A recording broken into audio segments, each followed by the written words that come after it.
नमस्कार, मिशन 2019 में आपका स्वागत है। मैं हूं अखिलेश शर्मा। गुजरात में उत्तर भारतीयों के खिलाफ हिंसा के बाद कांग्रेस के विधायक अल्पेश ठाकोर पर हिंसा के लिए उकसाने और उत्तर भारतीयों के खिलाफ नफरत भरी बातें कहने का आरोप लग रहा है। बिहार में सत्तारूढ़ जेडीयू ने कांग्रेस अध्यक्ष राहुल गांधी को पत्र लिखकर ठाकोर के खिलाफ कार्रवाई करने की मांग की है। ठाकोर के संगठन गुजरात क्षत्रिय ठाकोर सेना पर उत्तर भारतीयों के खिलाफ माहौल बनाने और उनके खिलाफ हिंसा भड़काने का आरोप भी लगा है। सबसे पहले सुन लेते हैं अल्पेश ठाकोर का विवादास्पद बयान।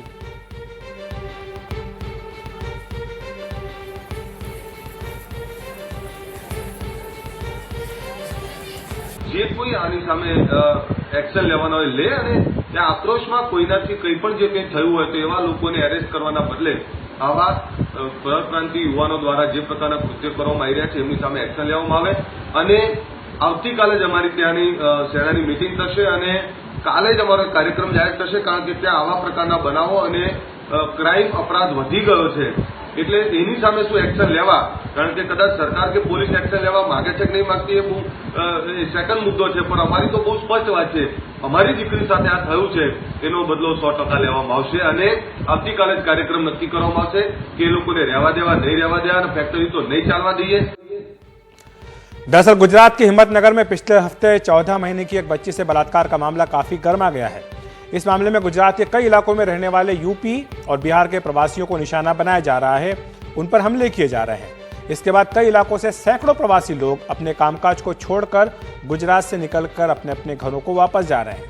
दरअसल साबरकांठा के हिम्मतनगर में 14 महीने की बच्ची से बलात्कार के आरोप में बिहार के एक व्यक्ति रविंद्र साहू को गिरफ्तार किया गया। इसके बाद से ही यूपी और बिहार से आए प्रवासियों को कई स्थानीय संगठनों ने निशाना बनाना शुरू कर दिया और कई जगह उन पर हमले भी हुए हैं। इन इलाकों में गांधीनगर, अहमदाबाद, पाटन, साबरकांठा और मेहसाणा शामिल है। पुलिस इन इलाकों पर निगाह बनाए हुए है और अब तक ऐसे हमलों के आरोप में 450 से ज्यादा लोगों की धरपकड़ की गई है। इसके बावजूद प्रवासियों में डर का माहौल है। गुजरात के डीजीपी शिवानंद झा के मुताबिक पुलिस हालात पर निगाह बनाए हुए है और हमला करने वालों के खिलाफ कार्रवाई जारी है।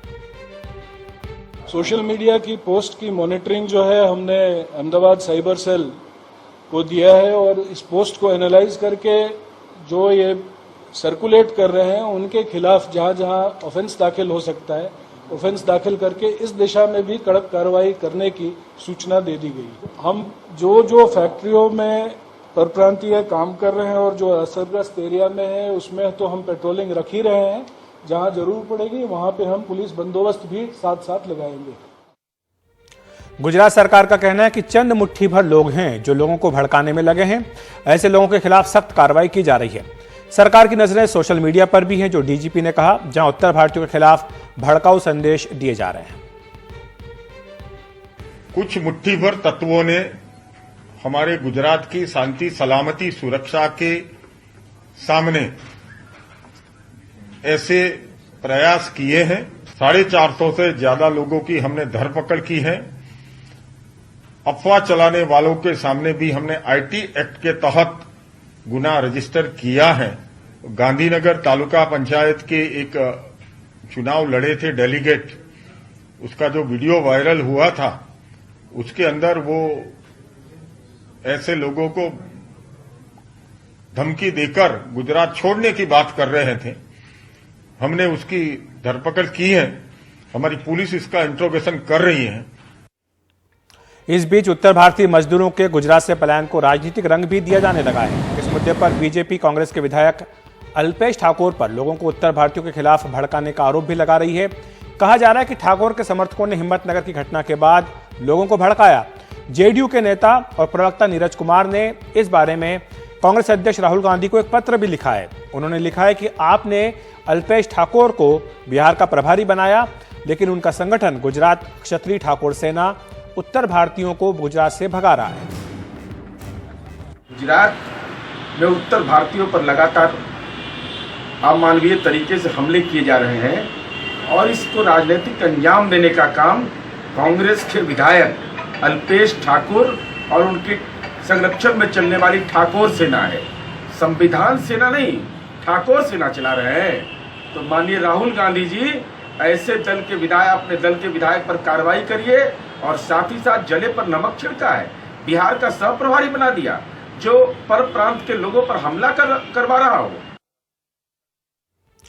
यही नहीं, इस मुद्दे पर हार्दिक पटेल भी अल्पेश ठाकोर से नाराज हैं। उन्होंने कहा कि दोस्ती अपनी जगह पर है, लेकिन अगर वे ऐसा करेंगे तो ये गलत बात है। ठाकुर कम्युनिटी का नाम सामने आ रहा है और अल्पेश ठाकुर जो इसके प्रमुख है वो आपके एक मित्र भी रह चुके हैं, तो मित्र रह चुके नहीं, मित्र भी है, लेकिन इस मुद्दे पर अगर ऐसा काम अल्पेश भाई करेंगे तो कहीं ना कहीं मुझे भी ये दुख की बात है। मैं ऐसी चीजों को समझ नहीं पाऊंगा कि अल्पेश ठाकुर बड़े दुख के साथ ये कहना पड़ता है, वो बिहार के सब प्रभारी है और वो ST SC OBC के लिए भी लड़ते हैं। यहाँ पर जो भी काम करने वाला बेचारा गरीब है, शायद श्रम करने वाला, वो भी ST SC OBC के साथ जुड़ा हुआ है। अगर आप जिस लोगों के लिए लड़ाई लड़ते हो आज उसी लोगों को आप गुजरात से पलायन करवाओगे तो आपकी नीति और आपकी सोच में फर्क है। अब बात कर लेते हैं गुजरात क्षत्रिय ठाकुर सेना के, जिसके बारे में लगातार आरोप लग रहे हैं। ये अल्पेश ठाकुर का संगठन है, अल्पेश ठाकुर इसके अध्यक्ष हैं। ये संगठन राज्य में स्थानीय लोगों के लिए 80% आरक्षण की मांग कर रहा है। गुजरात पुलिस के मुताबिक इस संगठन से जुड़े कई लोगों को गिरफ्तार भी किया गया है। एक वीडियो की भी चर्चा है जिसमें उत्तर प्रदेश और बिहार के लोगों को गुजरात छोड़कर जाने की धमकी दी जा रही है और इसमें डेडलाइन भी बताई जा रही है। इस वीडियो में गांधीनगर तालुका पंचायत के पूर्व सदस्य महोतजी ठाकुर हिंदी भाषियों को धमकी देते सुनाई दे रहे हैं। अब गुजरात पुलिस ने उन्हें गिरफ्तार कर लिया है। खुद गृह राज्य मंत्री प्रदीप सिंह जडेजा ने इस गिरफ्तारी की पुष्टि की है। आज एक जो घटना के अंदर गांधीनगर तालुका पंचायत के एक चुनाव लड़े थे डेलीगेट, उसका जो वीडियो वायरल हुआ था उसके अंदर वो ऐसे लोगों को धमकी देकर गुजरात छोड़ने की बात कर रहे थे। हमने उसकी धरपकड़ की है, हमारी पुलिस इसका इंट्रोगेशन कर रही है और डिटेल जानकारी इसके बारे में भी आएगी। गुजरात पुलिस साजिश के आरोपों की भी जांच कर रही है। जडेजा कहते हैं कि जो लोग पिछले 22 साल से सत्ता से बाहर हैं, उन्होंने पहले भी जातिवाद फैलाने की कोशिश की थी, वे एक बार फिर गुजरात के माहौल को बिगाड़ना चाहते हैं। लेकिन अल्पेश ठाकुर तमाम आरोपों से साफ इनकार कर रहे हैं। गुजरात में ऐसा कोई माहौल ही नहीं है जिस तरह से बताया जा रहा है। ये अफवाहों का बाजार है और गुजरात के अंदर जितने भारतीय हैं वो जो गुजरात में सुरक्षित है उतने तो कहीं भी किसी भी स्टेट में सुरक्षित नहीं है। तो एक प्रकार की ये माहौल बनाया जा रहा है और राजनीति हो रही है, ये नहीं होनी चाहिए। और मैं सभी को ये बोलना चाहता हूँ, हमने कभी भी वायलेंस को समर्थन नहीं किया और ना करेंगे। और इस तरह का जो माहौल बनाया जाए ऐसा माहौल गुजरात में है ही नहीं। कांग्रेस के आला नेता भी ऐसे आरोपों को गलत बता रहे हैं। आइए सुन लेते हैं अहमद पटेल को। Absolutely baseless. कांग्रेस को क्या इससे फायदा होने वाला है? अगर जो कह रहे हैं इसका मतलब कि वही कुछ पॉलिटिकल फायदा उठाने के लिए कहीं ऐसी बात तो नहीं कर रहे, ऐसा कोई कदम तो नहीं उठा रहे, तो उसके बारे में भी जब कोई ऐसी बात करता है कि इसको पॉलिटिकल रूप देने की कोशिश कर रहा है तो संदेह हमें जरूर होता है कि जो व्यक्ति ये बात कर रहा है कहीं इसके पीछे कोई साजिश तो नहीं है।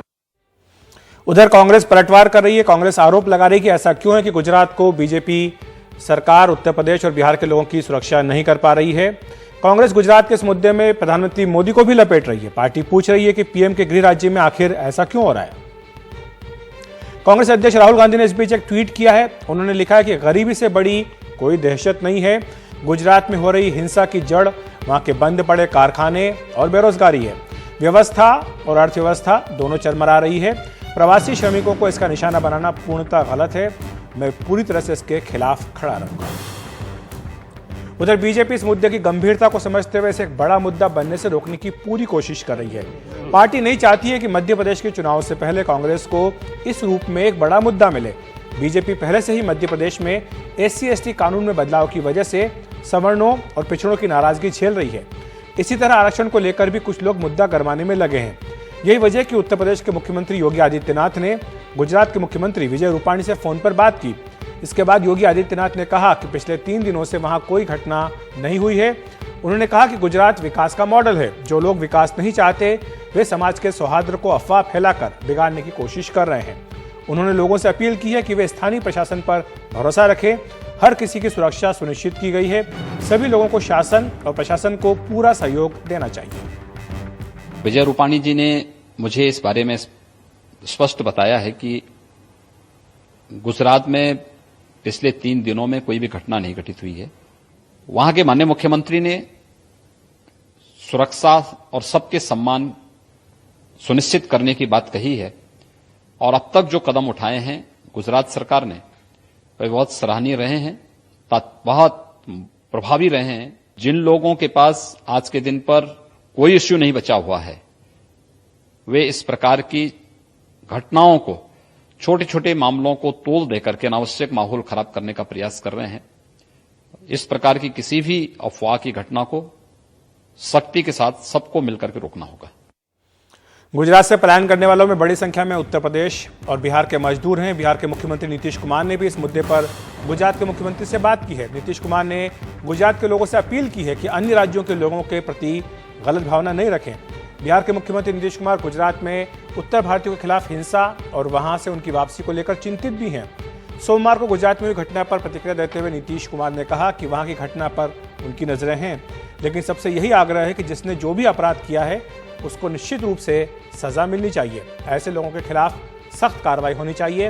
उन्होंने कहा कि रविवार को वहां के मुख्यमंत्री विजय रूपाणी से बातचीत हुई और उन्होंने बताया कि सख्त कार्रवाई हो रही है। नीतीश ने कहा कि इस घटना को लेकर अन्य उत्तर भारतीय लोगों के प्रति गलत धारणा नहीं रखनी चाहिए। ये हमारी बात हुई है गुजरात के मुख्यमंत्री जी से और वहां के चीफ सेक्रेटरी से, और हमारे चीफ सेक्रेटरी, डीजीपी सब लोग संपर्क में हैं और वहां भी इस तरह की चीजें जो हो रही है उस पर उन लोगों के भी नजर है और ये कोशिश कर रहे हैं। हम सबसे यही आग्रह करेंगे कि जिसने कोई पहले गलती की है, अपराध किया है, उसको तो निश्चित रूप से दंड मिलना चाहिए और उस पर पूरी सख्त कार्रवाई होनी चाहिए। लेकिन जो दूसरे लोग हैं उसके बारे में इस तरह की धारणा नहीं रखनी चाहिए। तो वहां भी इसके लिए वहां की सरकार पूरी सतर्क है, सचेत है और कल ही हमारी बातचीत हुई है। इस बीच राज्य के मुख्यमंत्री विजय रूपाणी ने शांति की अपील की है।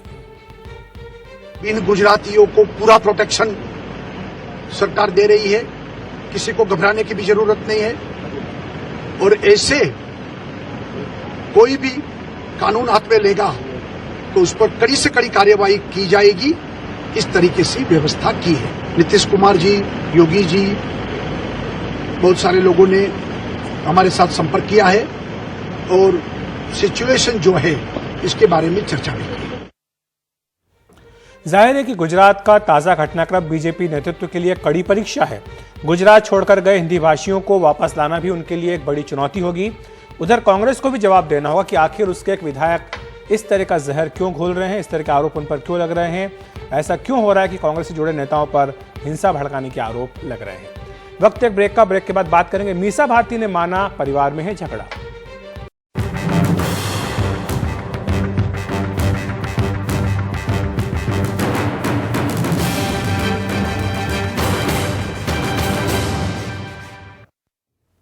ब्रेक के बाद आपका एक बार फिर स्वागत है। आरजेडी के संस्थापक लालू यादव के घर में भाई बहनों का झगड़ा अब खुलकर सामने आ गया है। लालू यादव की सबसे बड़ी बेटी मीसा भारती ने यह कहकर सनसनी फैला दी कि उनके परिवार में भाई भाई के बीच मनमुटाव है।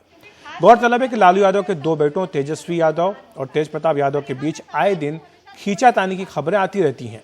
पटना के पास मनेर में पार्टी कार्यकर्ताओं को अपने संबोधन में मीसा भारती ने कहा कि भाइयों के बीच थोड़ा बहुत मनमुटाव है, पर ऐसा मनमुटाव कहाँ नहीं होता। उन्होंने कहा कि पांचों उंगलियां बराबर नहीं होती।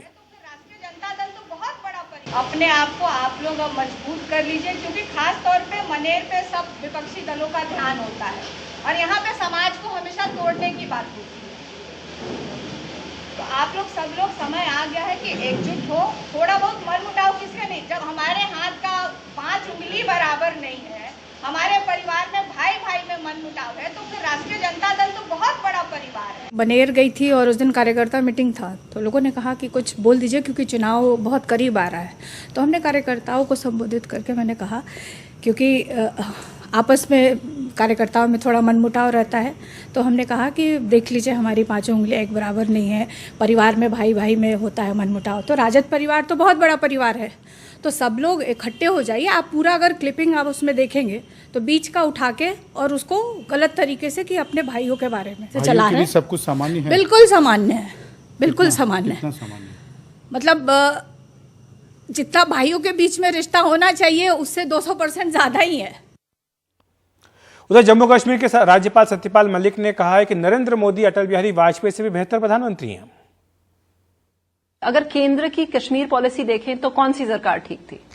बेस्ट इज नरेंद्र मोदी सरकार। 80,000 करोड़ रुपया नरेंद्र मोदी ने डेवलपमेंट के लिए दिया, स्पेशल पैकेज टू कश्मीर, जिसका आधा ही ये लोग खर्च कर पाए। अब हम आइडेंटिफाई करा के सब प्रोजेक्ट्स के काम शुरू कर आप बिना डाउट कह रहे हैं कि पूरे कश्मीर के लिए सबसे अच्छे प्राइम मिनिस्टर मोदी सरकार? बिल्कुल बिना, देखिए, as far as the utterances are concern, feeling is concern, Atal ji was very good, but as far as the vision and practicality, Narendra Modi is the best. तो मिशन 2019 में इतना ही। देखते रहिए NDTV इंडिया।